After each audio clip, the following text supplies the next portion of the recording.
and welcome to another episode of Steph Stuff. And for today's episode, I am featuring my ever trusty van, this 2020 Toyota Hiace Grandia GL. Actually, I bought this van way back in November or I think December of 2019, but in the papers, nakalagay na doon is 2020. And I think for Hiace Grandia van, until today, they're still supporting the same look by Muso. Okay, so come forward. So actually, I bought this van for the purpose of using it for business because in early 2020, when marami pang Chinese dito, I had Chinese clients who were actually looking for vans to shuttle their employees to and from work.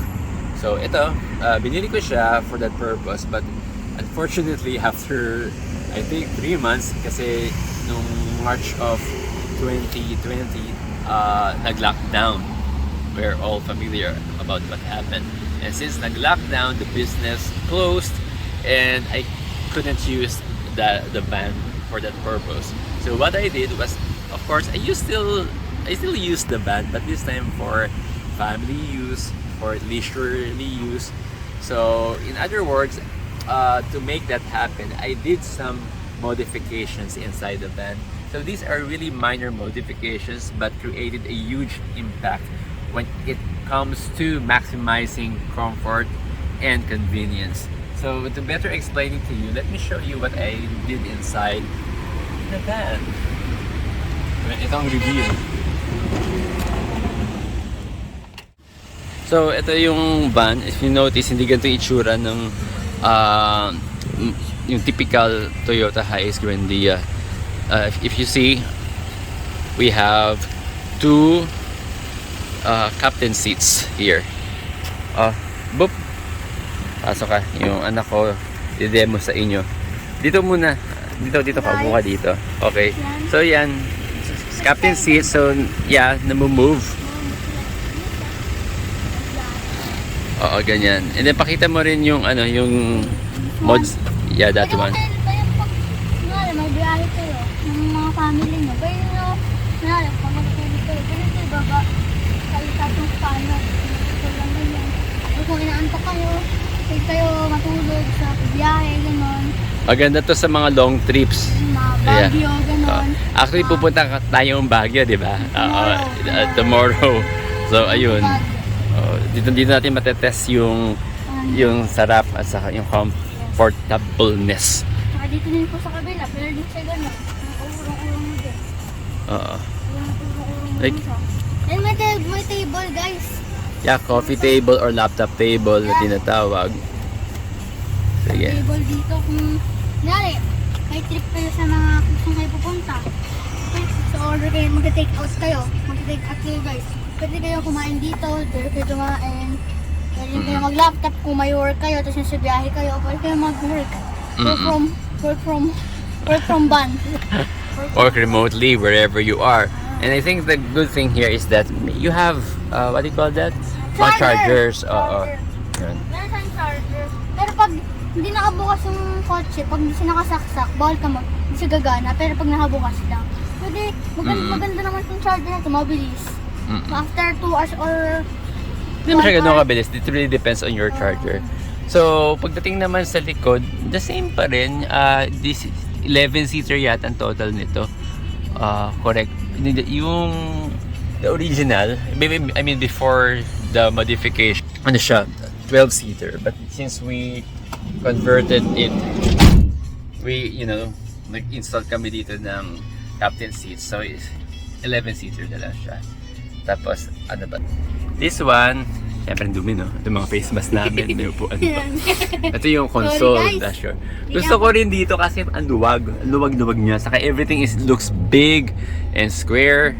Kasi ito dito, namin mo may lalagay dito ng mga stuff. Pwede ka maglagay dyan, guys, ng kunyari, maglalagay ka ng kahit bag na, kasi dyan eh. Yeah. Food, stuff. Yan. At pag nasa harap ka, aside from the captain seats, I also pwesto sa harap, especially dito sa Pero mas gusto ko guys yung sa likod guys. Kasi sa likod, maano siya pag kunyari nakabukas yung aircon. Pwede ka naman matulog doon. Kaso, hindi nagagalaw yung hulik yung hindi nagagalaw. Saka pwede mo nito ibaba kasi meron din siyang leg rest. Yan, ganyan. Oo. Pag gusto mong matulog, tas Yan.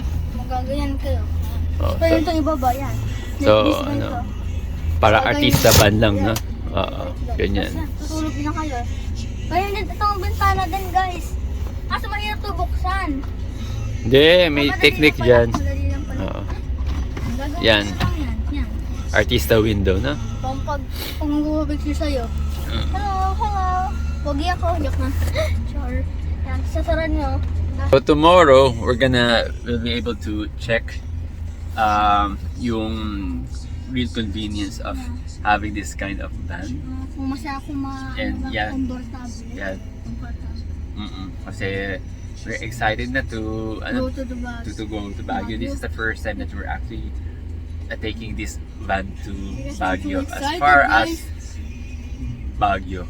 Okay, so Tsaka guys, hintayin nyo guys. May mga kasama kami doon.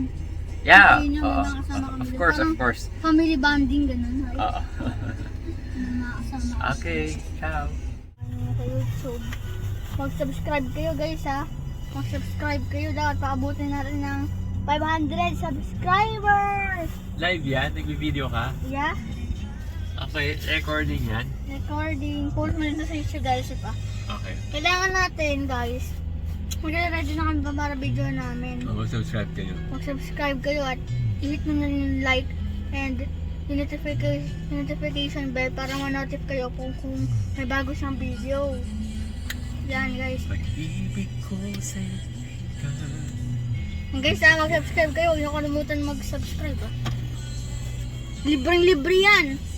Kiklik na lang na ganun o ihampasin nyo. Libreng-libre yan. Mag-subscribe kayo para astig. Tara na, start na. Go!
So far, I'm super satisfied with my Toyota Hiace Grandia GL. Maning-mani ang Baguio sa kanya. Didn't break a sweat in all the uphills and downhills we encountered in this mountainous trip. I remember when I was driving in Tarlac, Pangasinan, La Union Expressway, or otherwise known as T-Plex, and there were no cars in sight beside and ahead of me. I tried to speed her up to 160 kilometers per hour, and kayang-kaya niya. She still feels very stable. Hindi nga ramdam ng mga passengers ko sa van that we were already running at 160 kilometers per hour. But the moment every time I see a car naman ahead, I decelerate. And I think what made the trip really enjoyable for the passengers are the modifications that I made, especially in the seats. Those captain seats with leg rest can make any passenger feel really comfy. Pwede sila humiga at matulog. So that's it for now. I hope you enjoyed this episode of Steph Stuff. Until then, ciao!